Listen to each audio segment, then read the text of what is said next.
Kozhikode medical കോളേജിന് bomb ഭീഷണി. പ്രിൻസിപ്പലിന്റെ മെയിലിലേക്കാണ് bomb ഭീഷണി വന്നത്. ഇംതിയാസ് കരീം വിവരങ്ങളുമായി ചേരുകയാണ്. ഇംതിയാസ്, ഇത് ഒരു ഗൗരവത്തോടു കൂടി എടുക്കുന്നുണ്ടോ? ഇതിപ്പോ ഗൗരവത്തോടു കൂടിയാണ് എങ്കിലും അല്ല എങ്കിലും സ്വാഭാവികമായും പരിശോധനകൾ ആവശ്യമുണ്ട്. അത് നടക്കുന്നുണ്ടോ?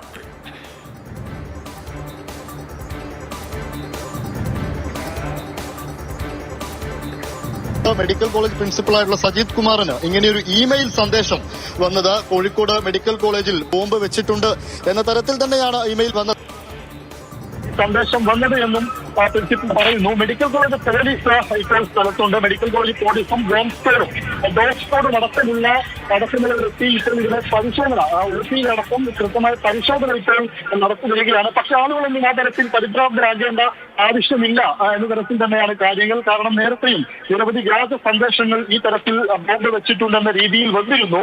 ആ അർത്ഥത്തിൽ തന്നെയാണ് പോലീസ് പ്രാഥമികമായി മനസ്സിലാക്കുന്നത്. പക്ഷേ കൃത്യമായ പരിശോധന, കാരണം മെഡിക്കൽ കോളേജ് ആയതുകൊണ്ട് തന്നെ OPS കൃത്യമായി OPയിലേക്ക് നിരന്തരമായ ആളുകൾ എത്തുന്ന ഒരു സ്ഥലമായതുകൊണ്ട് തന്നെ കൃത്യമായ രീതിയിൽ പരിശോധന പോലീസിന്റെ ഭാഗത്ത് നിന്ന് നടത്തുന്നുണ്ട്. ഡോഗ് സ്ക്വാഡിനെ അടക്കം എത്തിച്ചുകൊണ്ടാണ് ആ പരിശോധന നടത്തുന്നത്. പക്ഷേ ഈ മെയിലിന്റെ ഉറവിടം ഏതാണെന്ന് കൃത്യമായി ചോദിച്ചാൽ കഴിഞ്ഞ തവണയൊക്കെ നമ്മൾ കണ്ടതുപോലെ തന്നെ ഏതാണ് കൃത്യമായ ഉറവിടമെന്ന് ഒറ്റ നോട്ടത്തിൽ പറയാൻ ഒരുപക്ഷെ പോലീസിനും സാധിക്കില്ല എന്നുള്ളത് തന്നെയാണ്.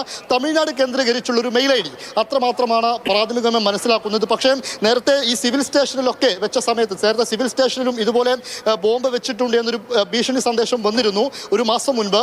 അന്നും ഇത് മറ്റു സംസ്ഥാനങ്ങളിൽ നിന്നുള്ള മെയിൽ ID ആണ് എന്ന് മനസ്സിലാകുന്ന തരത്തിലുള്ള മെയിൽ IDകളിൽ നിന്നാണ് അന്നും സന്ദേശം വന്നിരുന്നത്. ഇപ്പോഴും ഈ മെഡിക്കൽ കോളേജിലും സമാന സംഭവം തന്നെയാണ്. ഇത് വ്യാജ സന്ദേശമാണ് എന്ന രീതിയിൽ അനുമാനിക്കാം. പക്ഷേ അതിൽ ആളുകൾക്ക് അങ്ങനെ പരിഭ്രാന്തരാകേണ്ട ഒരു സ്ഥിതിവിശേഷമില്ല എന്ന തരത്തിൽ തന്നെയാണ് കാര്യങ്ങൾ. ഡോഗ് സ്ക്വാഡ് ഇപ്പോൾ ആദ്യഘട്ടത്തിൽ OPയുടെ ഭാഗത്ത് ആളുകൾ കൂടി നിൽക്കുന്ന OPയുടെ ഭാഗത്തും അതുപോലെ തന്നെ പ്രിൻസിപ്പൽ അടക്കമുള്ളവർ നിൽക്കുന്ന ഭാഗത്തുമൊക്കെ ബോംബ് സ്ക്വാഡും അതുപോലെ തന്നെ പോലീസിന്റെയും ഒക്കെ കൃത്യമായ പരിശോധന ഇപ്പോൾ നടന്നുകൊണ്ടിരിക്കുകയാണ്. ഏകദേശം 1 മണിക്കൂറോളമായിട്ട് ആ പരിശോധന മെഡിക്കൽ കോളേജിൽ ഇപ്പോൾ തുടരുന്നുമുണ്ട്. കൃത്യമായ അന്വേഷണം ഇതിൽ പോലീസ് നടത്തുകയും ചെയ്യും. മെയിൽ ID കേന്ദ്രീകരിച്ച് തന്നെയായിരിക്കും കൃത്യമായ അന്വേഷണം ഇതുമായി ബന്ധപ്പെട്ട് നടത്തുക എന്നുള്ളത് തന്നെയാണ്. വ്യാജ സന്ദേശം എന്ന രീതിയിൽ തന്നെയാണ്. അത്ര പരിഭ്രാന്തരാകേണ്ട ആവശ്യമില്ല എന്നും ഇപ്പോൾ വ്യക്തമാകുന്നുണ്ട്. മാധു. ഇംതിയാസ് കരീമാണ് വിവരങ്ങൾ നൽകിയത്. കോഴിക്കോട് മെഡിക്കൽ കോളേജിന് ബോംബ് ഭീഷണി, പ്രിൻസിപ്പലിന്റെ മെയിലിലേക്കാണ് മെയിൽ എത്തിയത്. എന്തായാലും അവിടെ പരിശോധനകൾ നടക്കുന്ന ദൃശ്യങ്ങൾ നമുക്ക് കാണാൻ കഴിയും.